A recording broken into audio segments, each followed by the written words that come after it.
از میکنم دوستان عزیز، امروز یه عینکی رو آوردم واسه تعمیر که این پیچ پایینش افتاده. ما با ساده ترین روش میتونیم این پیچ رو بندازیم.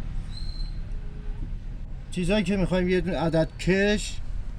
اول این شیشه عینک رو جا میندازیم، فقط پایاش درست باید جا بیفته.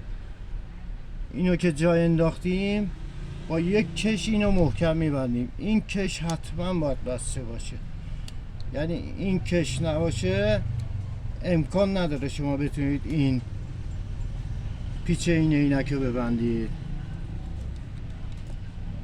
این کش رو وقتی بستیم کنترل میکنیم که شیشه عینک درست جا افتاده باشه. بله، این درست جا افتاده.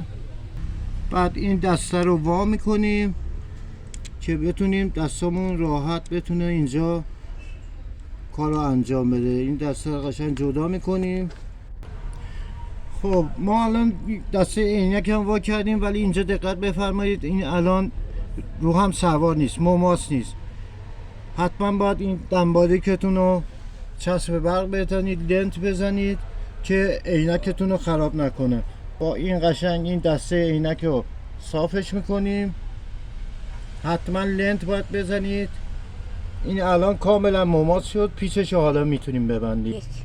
خب دوستان عزیز، واسه اینکه ما بتونیم این پیچ رو راحت بتونیم ببندیم، چون پیچش خیلی ریزه، به خاطر اینکه راحت بتونیم ببندیم یه مقدار چسب فوری، چسب قطعه‌ای میزنیم سر پیچ کشتی، پیچ رو بهش وصل میکنیم، بعد شروع به بستن میکنیم.